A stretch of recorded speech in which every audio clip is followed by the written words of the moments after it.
Look around. You can find cars like these on AutoTrader, like that car riding your tail. Or if you're tailgating right now, all those cars doubling as kitchens and living rooms are on AutoTrader too. Are you working out and listening to this ad at the same time? Well, multitasking pro, cars like the ones in the gym parking lot are for sale on AutoTrader. New cars, used cars, electric cars, maybe even flying cars. Okay, no flying cars, but as soon as they get invented, they'll be on AutoTrader. Just you wait. AutoTrader. You found your person. Now let the Knot help you with everything else. The Knot connects you to the wedding inspo, vendors, venues, and planning tools you need to make your day totally you. Having helped plan 25 million weddings, we've got your back when it comes to every little detail like RSVPs, budgets, and more.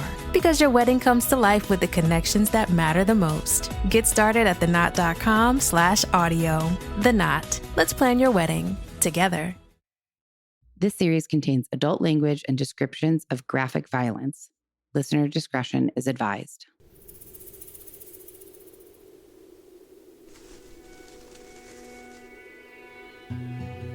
Recording in progress. Why is this so quiet? There we go.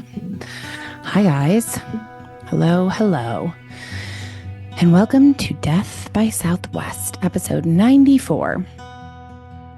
I was really sick the end of last week and through most of this weekend, so I don't have a lot of updates, which is probably thrilling for the people who hate the like long chit-chatty intros. I know you're not supposed to probably say this on a podcast, but I'm in a really bad mood. I'm like, everything is annoying me. Do you ever feel that way? Like, I went to make the bed after Henry got off of the bed because he lays in the bed all day. And I had just washed the like blanket that I sleep on top of. And it's filthy again because the dogs are filthy, which is technically my fault because I should be bathing them or not letting them get in the bed, but I'm not. And that irritated me. And then I like went into the old studio room, which is now like a closet room, basically. And like, there's not enough room for everything. Everything is smushed in there, and that's annoying me. And I let the dogs in the backyard, and there's poop everywhere that I have to pick up, and that's pissing me off. Like, the house feels like gross. Like, it just feels too small and cluttered and dirty. And realistically, it's not. I mean, it's maybe a little small, but it's not dirty. I keep it very clean. It's not terribly cluttered, but it just feels that way. I just want to like throw everything away and move into like a clean, empty, white house. That's how I'm feeling right now. If you are watching this, I also apologize for not taking the time to make myself presentable. I did a workout video and rinsed off, and I was like, I'm not putting on makeup because it's already 5:45 and I want to do this podcast. So thanks for letting me vent. I just feel like irritated. Mark was like, do you want me to come over after you finish the podcast? We can make dinner and take a night walk. And I was like, no. Like, I mean, I kind of do, but I still said no because I'm just crabby. I don't know. Every single little thing is just irking me. So honestly, a podcast is a good thing to do when this mood strikes, which is not that often, but because I can't focus on anything except for the story that I'm telling you. Sorry, I just rubbed the microphone by accident. I hope everyone else is not having as annoying and irritating of a day as I am. I mean, the day hasn't been. I had a really good recording with Jim, 2 really good recordings with Jim. I worked out. I did go to walk Jinx today. I feel like I've talked about Jinx on the main pod. I know I've talked about him on Patreon, but I do some dog walking on the side to make some extra money. And Jinx is one of the dogs I walk. He's my favorite client. And I knew I had like a jam-packed day with Jim and then recording this and stuff. So I went to walk him early this morning, like 9:00. And it's not far, but it's like, I don't know, a 15-minute drive-ish, maybe a little bit more.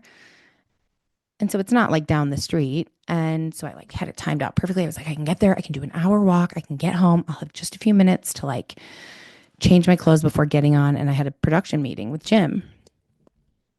And so I got there and opened the garage, and the door in the garage to like get into the house was locked. And so I texted her, and she was home. Her car's there. And I was like, I'm in the garage and the door's locked. Could you come let me in? And I waited for probably 6 minutes. And then I was like, I don't have time. I can't wait anymore. I have to go. And so I texted her. I said, I have a tight schedule. I had to leave. And she was fine with it. She wasn't like, she was very gracious about it. And said like, well, if you want to come back later, otherwise I can just, take him to doggy daycare. And I was like, yeah, please take him to doggy daycare. I have too much to do today. I don't know why I started telling that story. Oh, because today that was the only annoying thing that happened. That was like hours ago. Talking to you guys kind of gets me out of that funk, that like funky, irritable mood. Now, when I stand up after I'm done with this and walk away from my desk and see the house and like think, oh, I should vacuum and do laundry and this and that, which, mind you, I have no kids. I have no husband. Like, I work from home. I can do that whenever. Like, I can vacuum and clean and organize whenever I want. So like, I have no reason to be complaining. But yet I am. But I'm going to stop. I'm going to stop. I'm going to jump in to our story today. We have a story that takes place in Texas. And it takes place in a place I've never heard about called Silsbee, Texas, which is situated in eastern Hardin County at the junction of US Highway 96 and State Highway 327. Basically, it's about 21 miles north of Beaumont. And if you don't know where Beaumont is, I'm going to tell you. It is almost in the Gulf of Mexico. It's pretty much, well, I'll just post a picture. You can look at a map. But basically, it's very close to the border of Louisiana, and it's very close to the Gulf of Mexico. The closest big city is Houston. So it's very southeast Texas. It's a tiny little place. It's about 7 square miles. The population in 2020 was about 6,900. So around 7,000 people, very small. Everyone knows everyone, really. I actually have a clip. I know I haven't done this in a while, and I might have to insert it into the actual episode, but I have it recorded on my phone. And I feel like this is from one of the many documentaries made about this case. And this girl, I think, explains what Silsbee is like and what the Silsbee High School is like very well. So let's hear what she has to say. Silsbee is a very tight community. We're only a town of 7,000 people, so anytime you have business that shouldn't be told, if you tell one person, everyone's going to know, them and their mama. But we're just one tight, big family here. Football here is big. It brings the whole community together. If you're not there on a Friday, then we don't know what you're doing with your life. In Silsbee, football, it's one of those things where it's expected. Our motto in Silsbee was always and forever will be Tiger Pride. It doesn't matter what you're doing. It doesn't matter where you are. That sense of pride, it runs through our veins. Anyways, it's a small town. Football is a big deal there, as it is, football is a big deal lots of places, especially in Texas. There wasn't a lot of notable or kind of like fun facts about Silsbee. I liked the name of both of these events that happen in Silsbee. Cruisin' Silsbee is an annual car show and parade that serves as a fundraiser for local charities. And Christmas in the Big Thicket is a festive event celebrating the holiday season. It's close to Village Creek, so it's pretty popular for canoeing and kayaking. And they have something called the Silsbee Ice House Museum, which provides insights into life before refrigeration, highlighting the early days of ice making, which is something I would never think that I would want to know anything about or learn about. Um, or maybe I would. I mean, like, I don't know anything about ice making. It's kind of interesting, maybe. Um, and so that's Silsbee, and that's where our story today takes place. Now,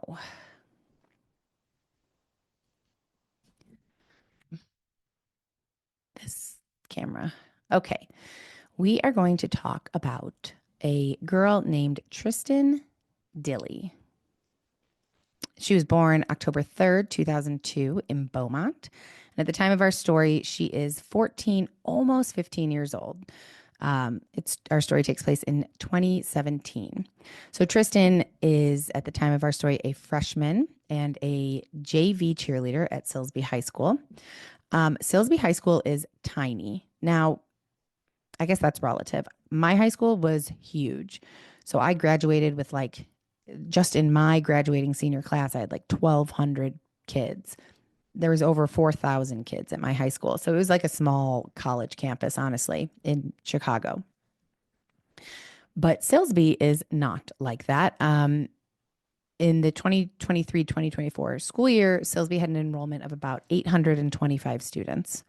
That's only 200 kids per grade, which is small to me. That seems very small.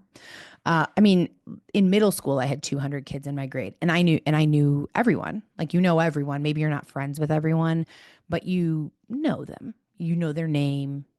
You all live in the same general area. So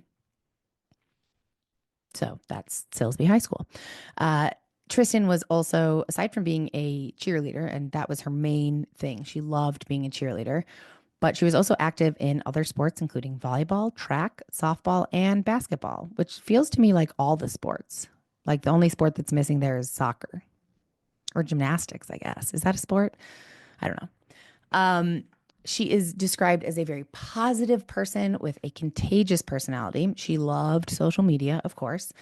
This wasn't that long ago. This was 8 years ago, and she was 14. So social media was as popular as it is today. One of her favorite apps to use and communicate with her friends on was Snapchat. She did very well in school. She was an active participant in various community programs. She had a very warm personality, got along with most people, was friendly to everyone. By all accounts, she seemed like a very well-rounded and genuinely happy kid, which I think is actually saying a lot nowadays. And not even just nowadays, actually, even back in my day. Oh, it's sad. It's really sad. It's not funny. But back even when I was a teenager, to describe a 14-year-old girl as being really well-rounded and generally genuinely happy, I think it's saying a lot. I would not describe myself like that when I was 14. I was miserable. I was moody, emotional, and miserable, which is not unlike how I am today. But I'm not always like that. That's just today. But back when I was 14, that was like my norm. Guys, I can't help it. I'm noticing my hands and these two fingers on both hands are so red. It's so odd. Anyway, sorry. Tristan. So she was a happy, active, popular, well-rounded, smart kid. Sounds like a really good kid. I believe her parents were divorced. I couldn't really find much on that. But she lived with her mom, Bonnie. She didn't have a boyfriend per se, but she had recently told her family that she was, or her mom, her and her mom were very close and shared a lot. So she had recently told her mom that she was talking to a 15 or 16-year-old boy in her high school. Just talking, though. So our story begins on Friday, September 29th, 2017, which was the day of the homecoming game at Silsbee High School. And Tristan was cheering in the game. Now, homecoming, I don't know, I'm assuming it's a big deal most places. Like in Chicago, it wasn't like Texas in the sense that it wasn't football is life. Like football is everything and everybody goes to the games. I don't even think I ever went to a football game at my high school. And we had a big high school. We had lots of very successful, is that what you say? I don't know, good sports teams. Uh, and homecoming was a big deal. I was not that type of teenager. I was the type of teenager, at least my freshman year when I was Tristan's age. And I don't know why I'm saying this. This isn't about me. This is Tristan. So actually I'm gonna shift. That is unnecessary to say. Tristan was the type of teenager who obviously was very excited about homecoming because she was cheering at the homecoming game. And people described being a cheerleader in Silsbee kind of like being a celebrity at the high school. Everyone knew who the cheerleaders were. They were the most popular. It really reminds me of that kind of cliche, like quintessential high school experience where the cheerleaders and the jocks kind of like run the school. It reminds me of reading like Sweet Valley High when I was younger, which I read and loved. And like the jocks and the cheerleaders. And that's what that's how I read it, at least in Silsbee.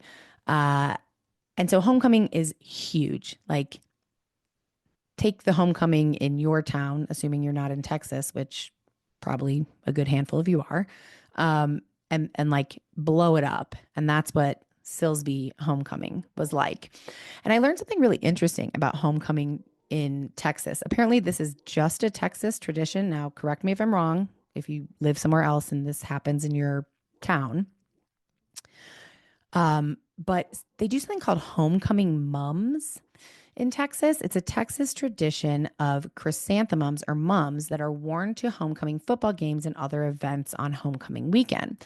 They're considered a token of affection and a rite of passage. So I think like if you're going to, like, the boy gives the girl a homecoming mum and the girl gives one to the boy as well.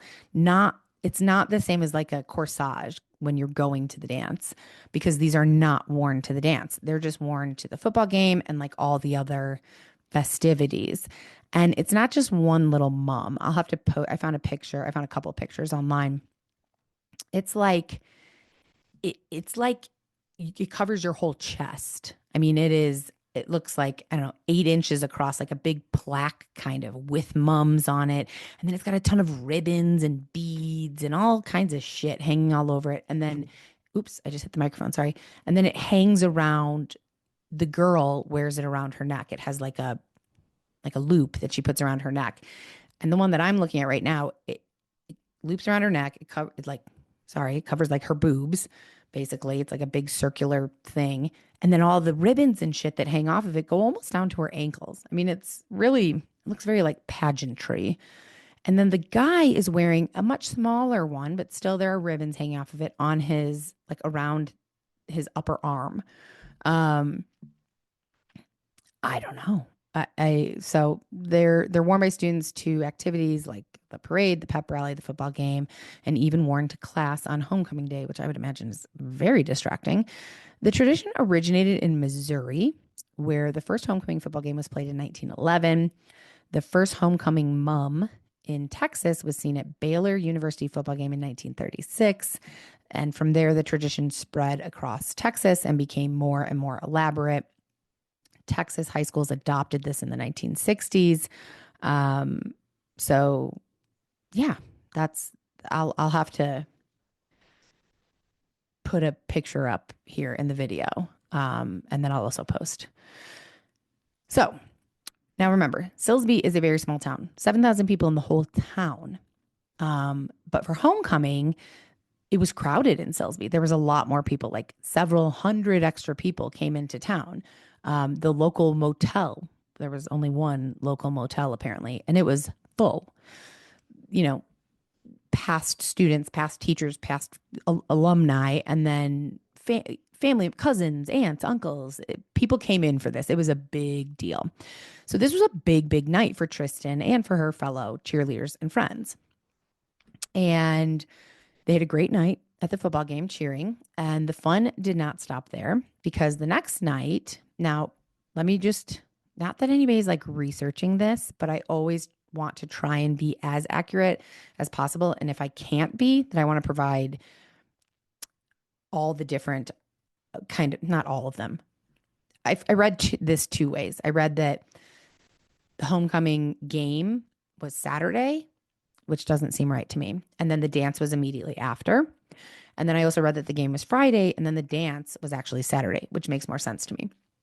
So we're going to go with that one. The next night on Saturday, Tristan attended the homecoming dance with her friends. They got all dressed up to enjoy a night of fun and celebration. She didn't have a date. Like, they were just going as a group of friends. She wore a very pretty blue dress with lots of sparkles all over and silver sparkly shoes to match. When the dance was over, she was sleeping over at her best friend Keely's house.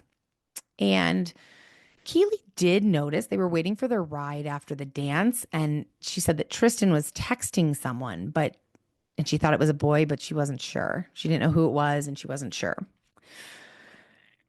Tristan was, if you heard that, I'm so sorry. I just took a breath and you could hear, I don't know, something in my throat.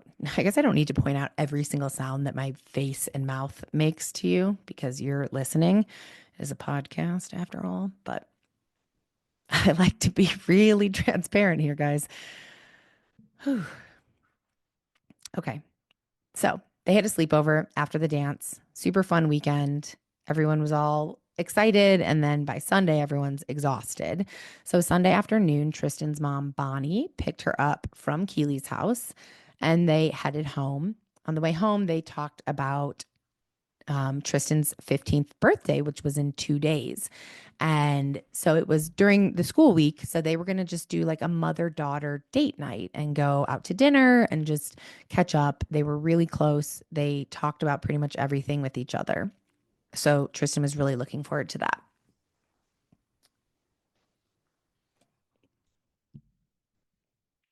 Sorry, I had to take a drink of water and I'm trying to be mindful about not doing that right in the microphone.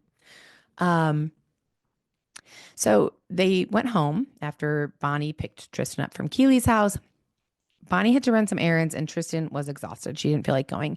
So she was going to stay home by herself and Bonnie was going out to run some errands, I believe taking Tristan's younger brother, Colby, with her. This was around 3 p.m. on Sunday, October 1st.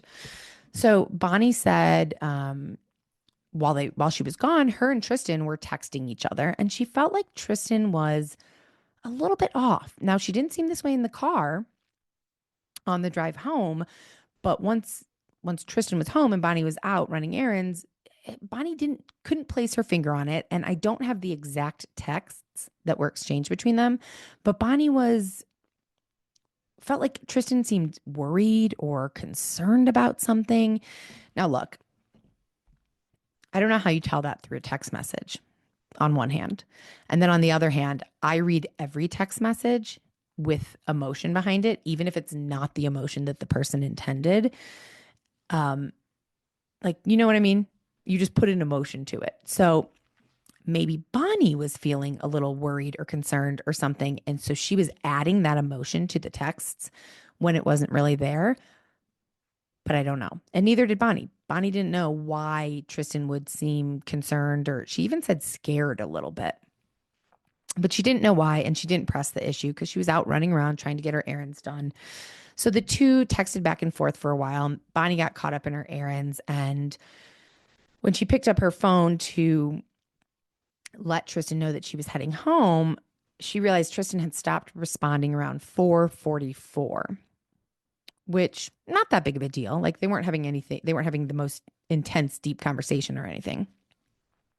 So at 5:12, Bonnie texted, "We're almost home," and she didn't get any reply. They got home. She's unloading all of the things that she got out on her errands, and she goes upstairs to check on Tristan in her bedroom, but she kind of cracks open the door and it's dark in the room. The lights are all off and it's very, very quiet. So she's just assumes that Tristan is asleep. She had a big weekend. And Bonnie heads back downstairs and decides not to disturb her for now. It's only, 5:15-ish. A couple hours pass and now it's around dinner time on that Sunday, October 1st. And Tristan's 13-year-old brother, Colby, went up to Tristan's room on the second floor to get her for dinner, to get her to come down for dinner. So he opened the door and walked in. It's still very dark in there. And at first he thought Tristan must have spilled water because his feet immediately got wet. So he went to turn the light on. And when he did, he discovered it was not water that he was stepping in, it was blood. He then saw her body lying face down in a pool of blood on her bed. And of course, immediately yelled for his mom, saying, Tristan is bleeding. Tristan is bleeding. Bonnie, doesn't know what's going on. So she runs upstairs and runs into Tristan's room and immediately sees a lot of blood. So she yells to Colby to get out and I believe to call 911. She ran over to Tristan. She noticed that Tristan had blood coming out of her nose, coming out of her mouth. And so she kind of scooped her up off the bed and laid her down on the floor and started CPR. Meanwhile, Colby is calling 911 and told them, my sister's bleeding a lot.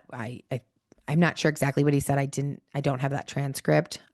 Something along the lines of my sister's bleeding a lot and we're doing CPR. So police, first responders, they arrived very quickly on the scene. Bonnie was still doing CPR when they got there. First responders took over.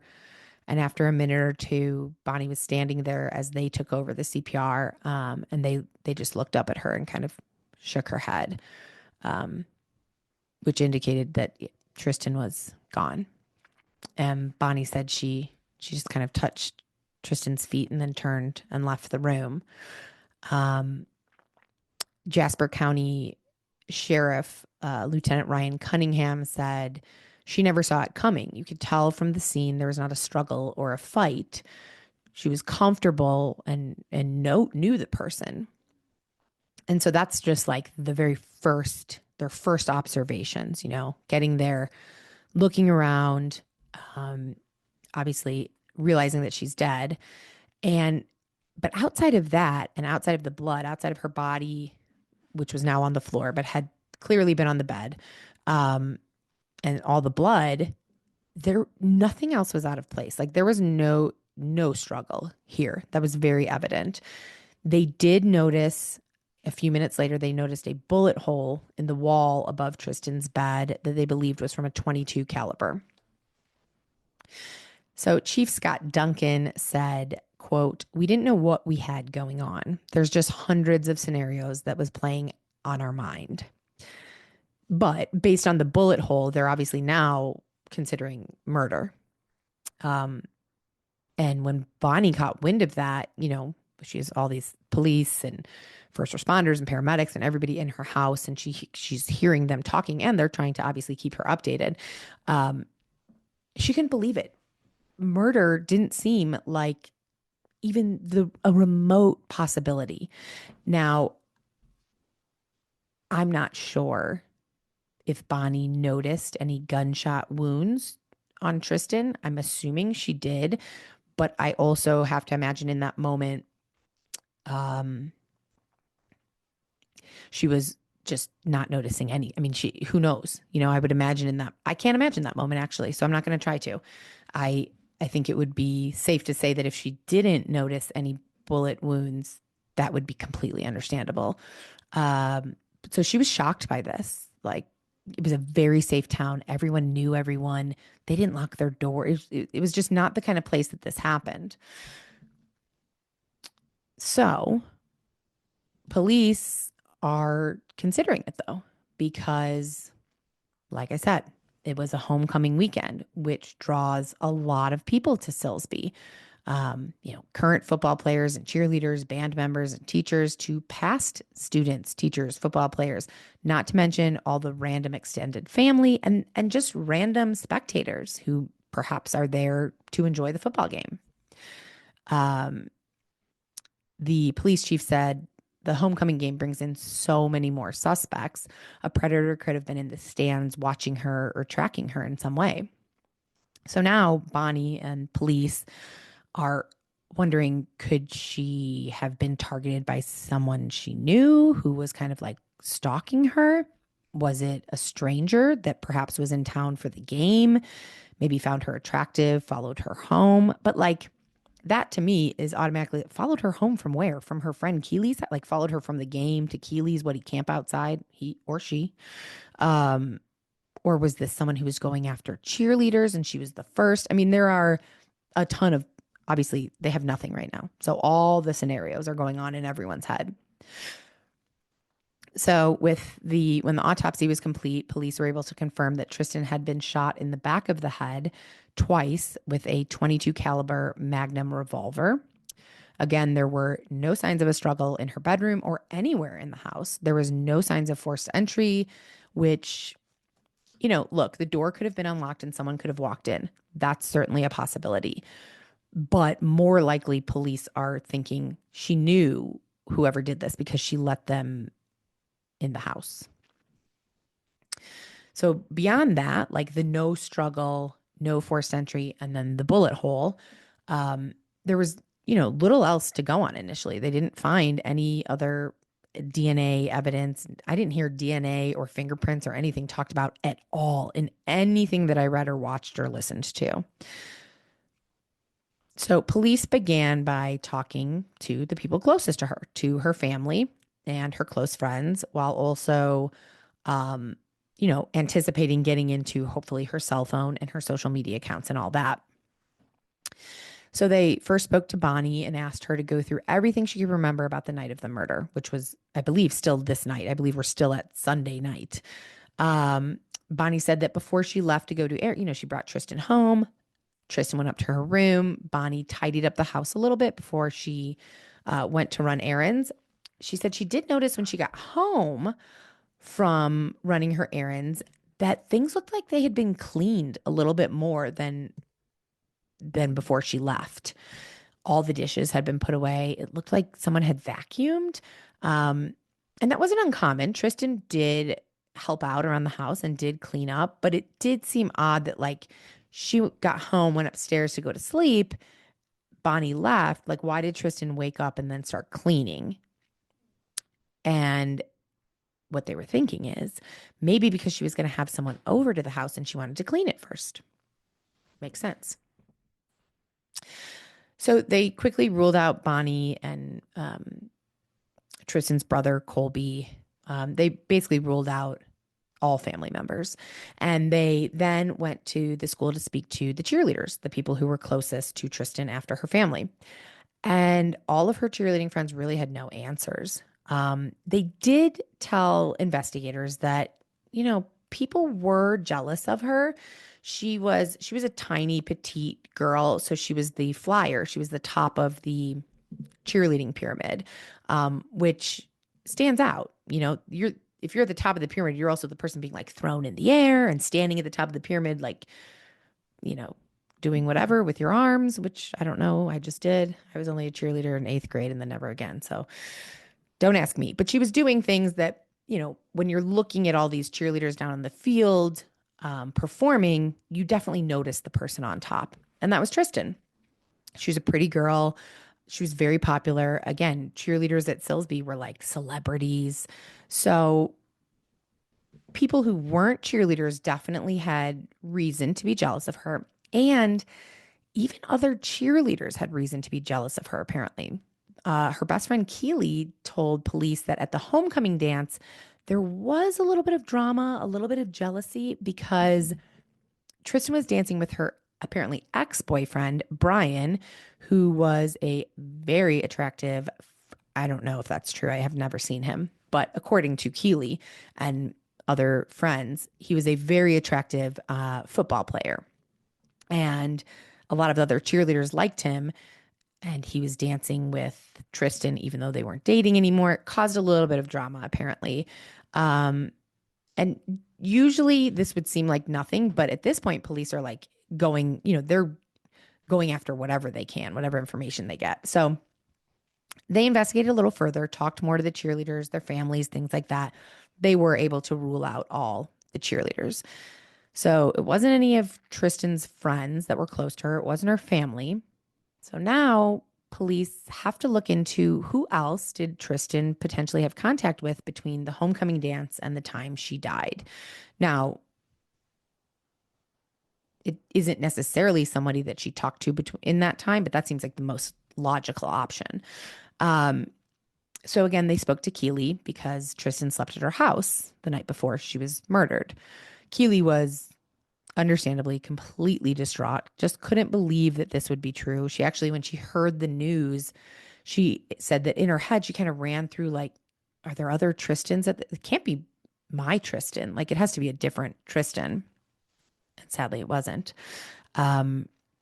She did tell investigators that Tristan had mentioned there was someone she wished she could have met up with that day and didn't, on Saturday, I believe. And Keely said that she was also on the phone with some guy on Saturday, and Keely didn't know who it was. So investigators are wanting to get into Tristan's cell phone, of course. So they ask Tristan's mom for permission to go through her phone. Bonnie, of course, agreed. And they started with her social media. So they were looking at her Facebook account, and they found that she was heavily involved in efforts to help those who were affected by Hurricane Harvey. Now, Hurricane Harvey was a hurricane that devastated a lot of places, but the greater Houston area and Southeast Texas for sure, about 6 weeks prior to this. So mid-August.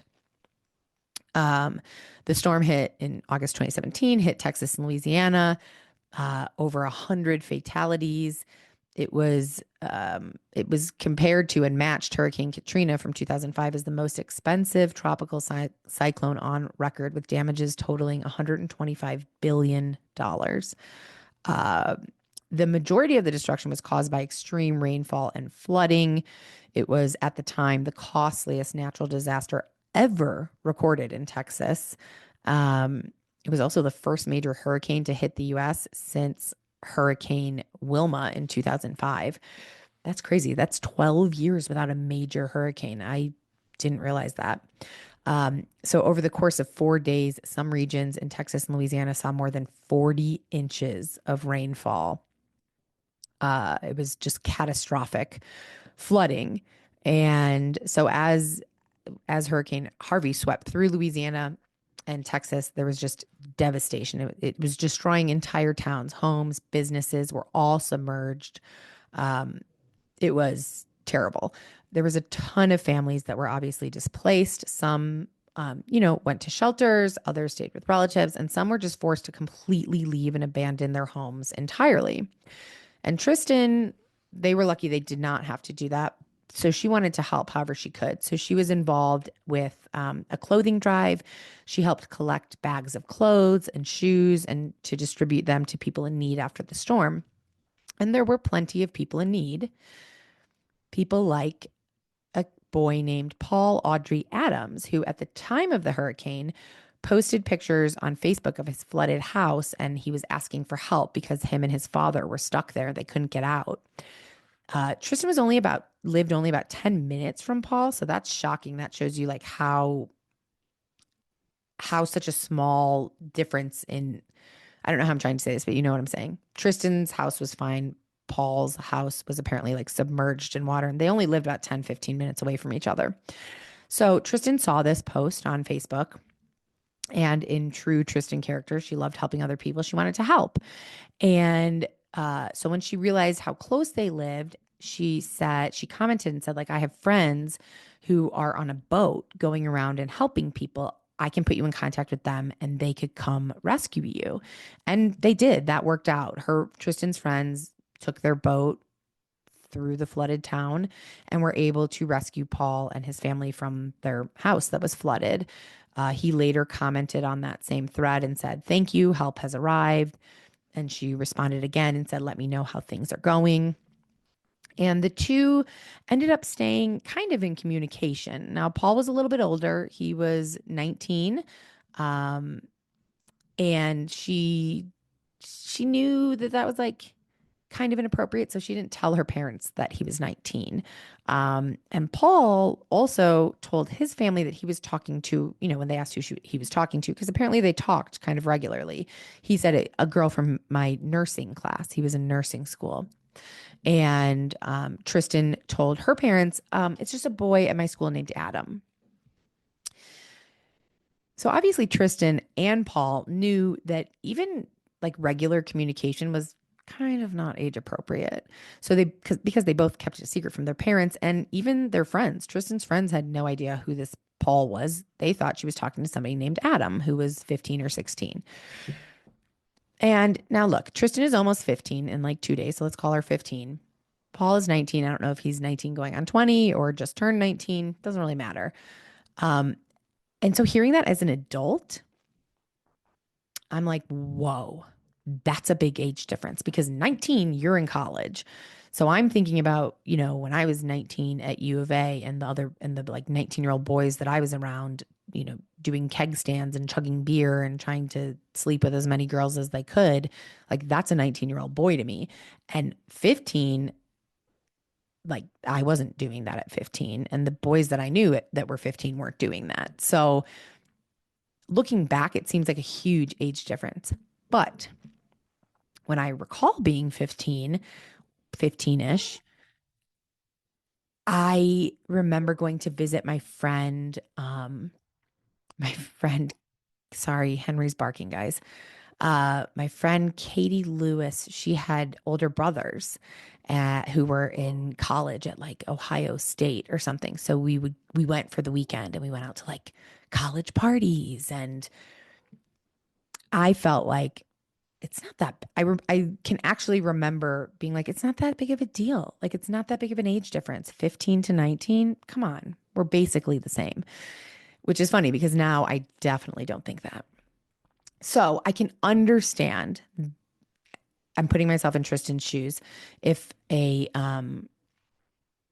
good-looking, like older 19-year-old boy was trying to talk to me and be in communication with me and maybe was interested in me when I was 15, I would 1,000% be okay with that and be excited about it. And Paul was a pretty good-looking kid.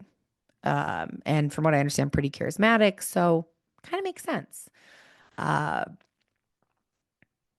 So there was nothing really, no red flags in her social media. And so then they're moving on to her text messages, phone calls, things like that. And initially they're not really noticing anything that seems weird or out of place or suspicious. But as they dug a little bit deeper, they did find some texts from the day that she was murdered that began at 2:52 p.m. And the messages say she texts this person who is saved in her phone as Adam. She says, "They haven't left yet." And Adam replies, "I'm leaving right now and on my way." Tristan says, "Okay, they just left." Adam says, "Be there in 30 minutes. And Tristan says, "Well, hurry up." I have to cough. I have to pause. Okay, sorry about that. So, investigators asked Bonnie, do you know anyone named Adam? And she said, I think Tristan was talking to somebody, I think he's like 15 or 16, goes to high school with her, but I don't really know anything about him. Maybe you should ask Tristan's dad. So they did. Tristan's dad, I believe her real dad, not her stepdad. I think Bonnie was remarried. There wasn't really a lot of information on that, and it's not very pertinent to the story. So they did ask Tristan's dad. He said he knew a tall, lanky guy named Adam that he thought she went to school with, but he didn't know if that's the same person that she was texting in her phone. Keeley said, "I don't know any Adam. I mean, this is a small town and everyone knows everyone, and I don't know anyone named Adam." So they contacted the school, and the school had no one who was 15 or 16 named Adam who went there. So that was kind of a dead end. But they went back to Facebook, and using the number attached to the text messages in her phone combined with the Facebook account, They were able to link the number saved as Adam in her phone to identify someone whose name was Paul Audrey Adams, a 19-year-old nursing student who was friends with Tristan on Facebook. The same Paul Audrey Adams that Tristan had helped rescue about 6 weeks ago during the hurricane.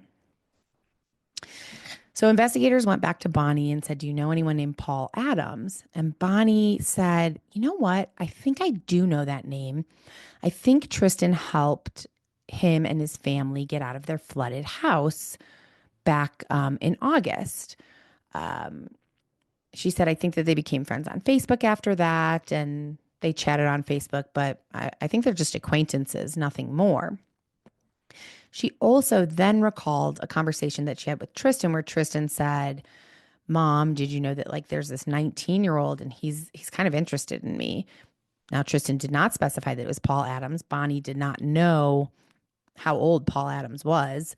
But Bonnie said, look, you're 14 years old. I don't think it's appropriate for you to have any kind of relationship or relations with a 19-year-old. That was that. It was never brought up again. Now, investigators, after finding out that Tristan is texting with a 19-year-old that she has saved in her phone as Adam, even though his name is Paul Adams, they thought, okay, well, who is this guy? And what's he doing with a 14-year-old? You know, is he grooming her? So they start kind of digging into his Facebook to see what other activity he has on Facebook. And they notice that like all the people he's following are girls, and they look just like Tristan. Petite, brunette, dark brown eyes, very pretty. And so this indicates to investigators that Paul seems to have a type. And now they really want to find this Paul. So they do manage to track Paul. They found out that he lives in Vidor, Vidor, nearby town, about 10 minutes away. And so they find his address and they go to his house. Apparently they went to his house like 1:30 in the morning on Monday, I believe. And when they arrived, there was a camper trailer set up in the yard where apparently some family members were staying because the house, had been kind of destroyed. So the house had a makeshift lean-to like attached to it that kind of acted like a barrier against the weather. I didn't see a picture of this, so it's hard for me to picture this, but basically the house, the property, it was just a mess. They had not been, it hadn't been rebuilt yet since the hurricane. So they went up to the door, they knocked on the door, and a woman named Patricia Adams, Paul's mom, answered. And she said, yeah, Paul stays in the back bedroom here. They went to the back bedroom. He wasn't there. I remember this is like 1:30 in the morning. And she said, oh, well, he may have left earlier to go meet some girl. So they explained to Paul's mom why they're looking for him, that they suspect that he potentially might be involved in the murder of a 14-year-old girl. And so she immediately says, okay, what can I do to help? Do you want me to try and contact him? Which I have to give her credit for because they didn't give her a ton of details. They're not like laying out the whole case for her so that she's like, oh, yes, it does seem like he's involved. They just said, we have reason to believe that he's involved. And rather than being like, no, that's my son, I'm not going to talk to you, or, you can talk to my lawyer or what, any which way that she could have, I would imagine, acted defensively, she didn't. She was immediately open to helping. So she kept trying to call him. He's not answering. And during this whole time, police are now like trying to pinging his phone. Now that they have his number and she's calling him. I don't know. It was not well explained. But they are pinging his phone, and they can't get an exact location. I heard this detective talk. He said it was 3.69 miles of a tire in Orange County. And I do a terrible accent, so sorry. I didn't mean that to be disrespectful to anybody who has a Southern accent. I love a Southern accent. But his accent was so thick, I could not understand it. I had to keep rewind. And so by tire, I was able to determine he just means like a circle. There's a 3.69 mile radius, basically, that Paul's phone could be within. But it didn't tell them if it's north, south, east, west. It's just within this circle, basically. Not super, super helpful. So they asked Paul's mom what kind of car he drives, a 1995 white Toyota Camry. She gave them the license plate. They put out a bolo. They also have officers searching everywhere else in town for him. Remember, small town. So one motel, a few restaurants. There's a couple places that teens were known to hang out. So they have people searching all of these places. They're not finding anything. And while all this is going on, Tristan's mom, Bonnie, is now sadly, very sadly, instead of planning Tristan's 15th birthday, she is planning her daughter's funeral. Tristan was buried in her cheerleading uniform. That's how much she loved cheerleading. Her funeral was right before a later football game. This was probably a week later. The football game was obviously in her honor. After the game, a friend brought Bonnie the game ball. And I believe the next day, everyone gathered on the football field. Lots of people, lots of students, teachers, everyone with purple balloons. Everybody had a purple balloon because that was Tristan's favorite color. And they all released them at the same time as kind of a tribute to her. So investigators go back to Paul's residence the next day, I believe. And they now asked if they could search the back room, not just go back there and look for him, but actually search it carefully. And his mom allowed it, and they did. And so they're tearing things apart, looking for stuff. There's not much back there. But they do find a lump in the mattress and located a .22 caliber Magnum spent casing. So that's the same caliber and bullet that they believe shot Tristan. Now, is it the same one from the same gun? They don't know that right now, but they're suspecting it. So now Paul Adams is their prime suspect. So they call the Texas Rangers and ask them to come help with talking to his mother and trying to gather information. And while a Texas Ranger was at the house talking to Paul's mother, her phone rang. It was Paul. And she gave the phone to the Ranger and let the Ranger speak to Paul. I mean, this woman is incredibly cooperative. And the Ranger's, asking Paul, can you please, we'd like to talk to you. Could you please come in? I'm assuming he's not saying you're our prime suspect, but he's saying, we just have a few questions and whatnot. Apparently Paul was very emotional. He was crying and distraught on this phone call. He very quickly admitted that he did have a past with Tristan and that they were texting the day that she was murdered because she was home alone and he wanted to go over there to keep her company. And so he did. He confirmed he was at her house. He was actually at her house when she was killed, but he insisted he was not responsible for the murder. Okay. So the Ranger wants to know more, of course. This is all on the phone still. Paul said, while I was there, me and Tristan were hanging out and we heard somebody in the house. They were up in her bedroom, Tristan and Paul. And they heard somebody enter the house and they thought it was Tristan's mom. So he was like, oh my God, okay, I'll hide in the shower. So he went in in Tristan's bathroom and hid in the shower. Turns out it wasn't Tristan's mom. Paul said that he heard someone enter Tristan's room and she screamed. It sounded like this person got on top of her and there was a big struggle.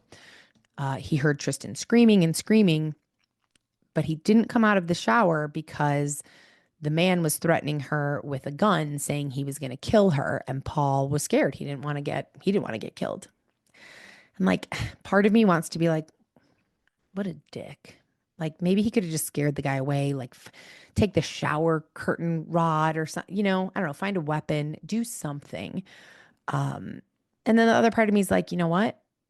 I have no idea what I would do in that situation. I might do nothing. I might do the exact same thing and stay hidden in the bathroom. I don't want to die. I think that self-preservation probably comes out pretty strong in moments like that, stressful moments like that. So Paul did not come out of the shower.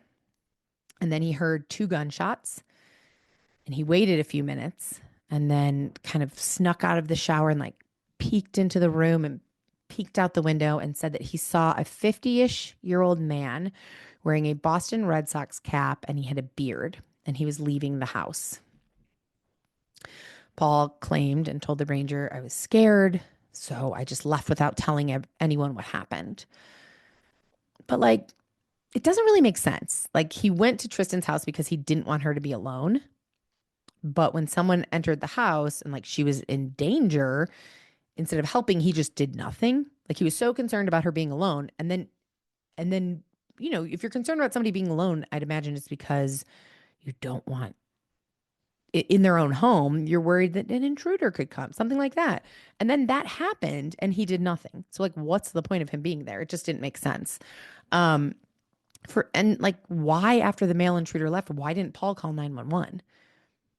Why? If he had nothing to do with it, then that would be the very first thing that I would do. I don't know if I would jump out and try and protect somebody if they were being attacked by someone else with a gun. I hate to admit that, but that's true.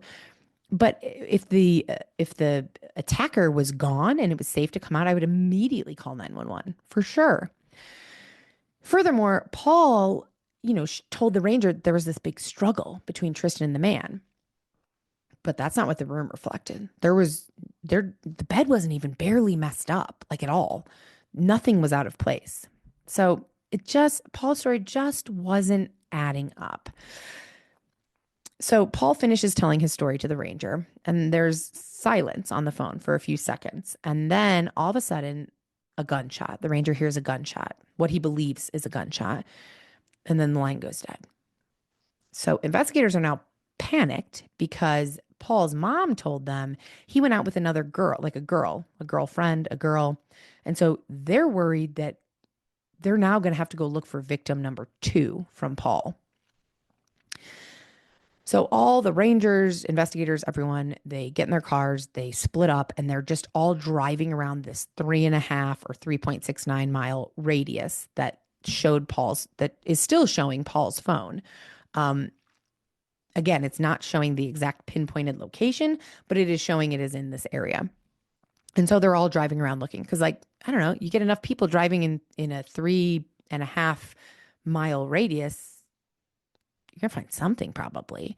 And so one of the sheriffs noticed tire tracks, like there was tire tracks through tall grass. It looked like recently driven because the grass was flattened where 2 tires go. I didn't need to explain that so much. So he follows them and he drives about a half a mile down following these tracks before he sees a tent, like a camping tent set up, and a white Toyota Camry.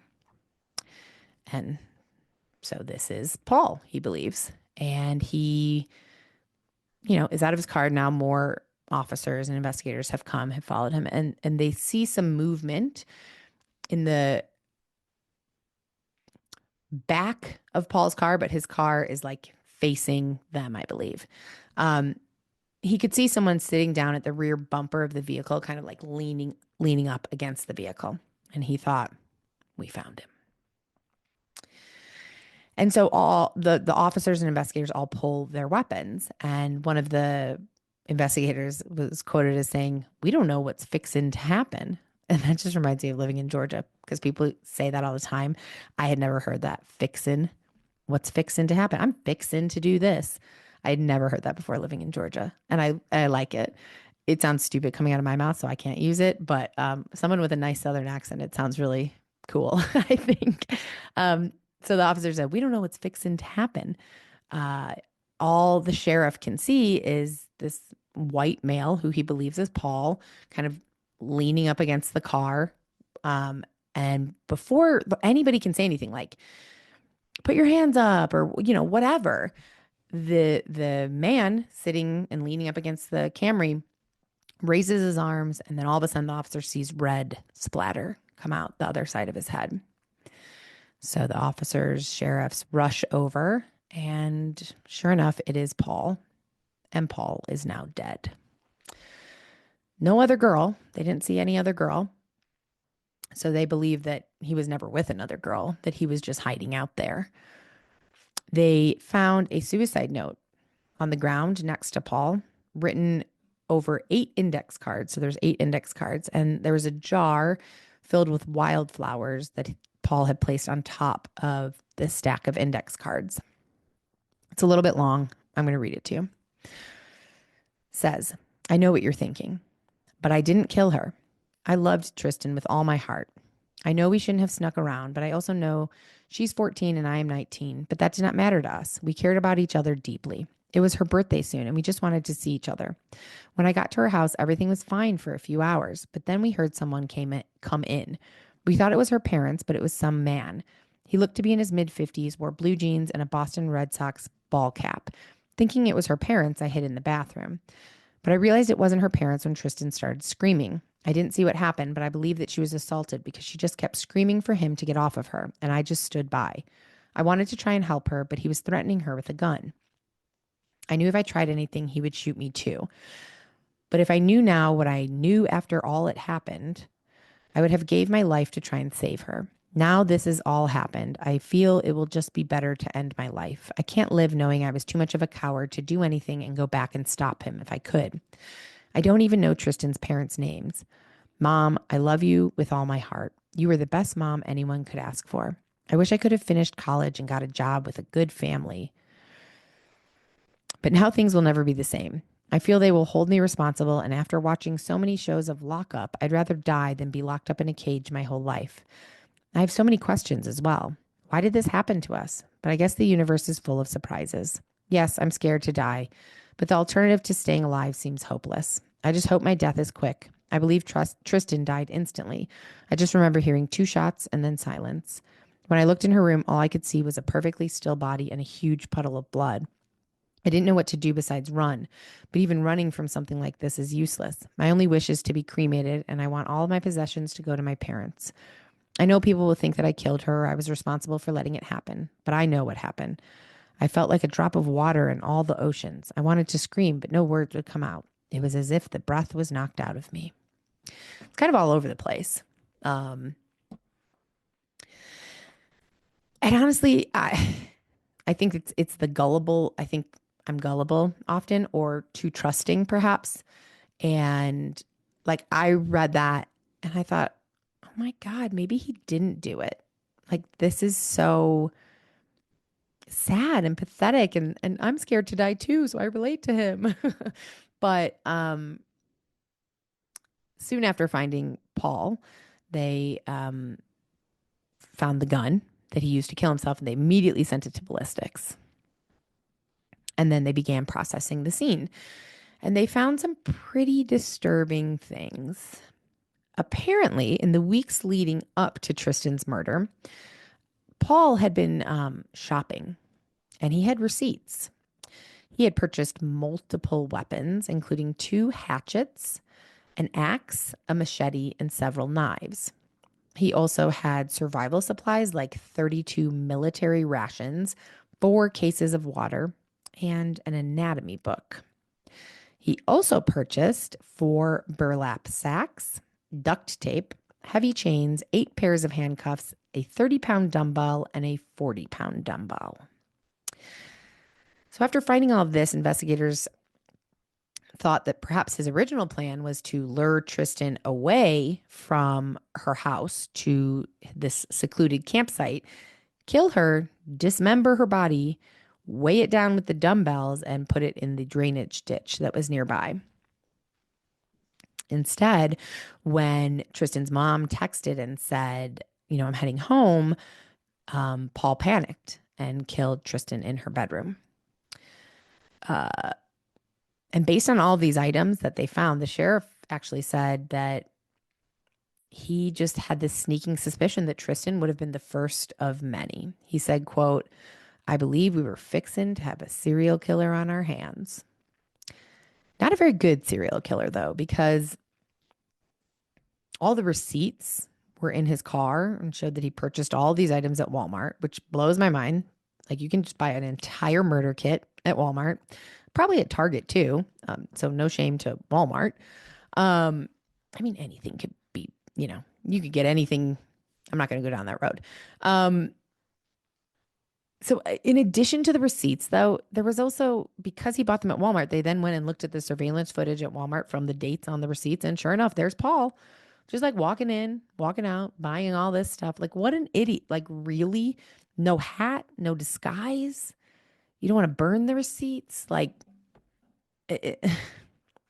if he was planning to do this repeatedly, it just seems like he didn't really plan it well, which is good, I guess.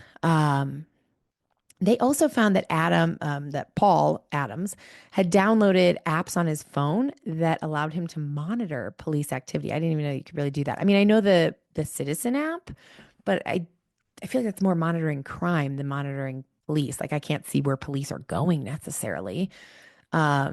So the entire time that the authorities were searching for him, he was listening to police dispatch traffic, and he was fully aware that law enforcement was closing in on him.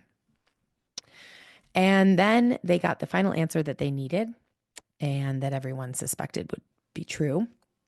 And that was that ballistics confirmed that the same gun that Paul used to kill himself was the gun that was used to kill Tristan. Which, that's a tough one. Tristan's mom, Bonnie, had said, she was grateful to not have to suffer through a trial, which I can only imagine would be just impossible. And so many of these stories, the family members do have to suffer through a trial. But she was also frustrated because she had a ton of questions, and Paul was the only one who had the answers, and she would never know them now, which I think would be hard and also probably for the best.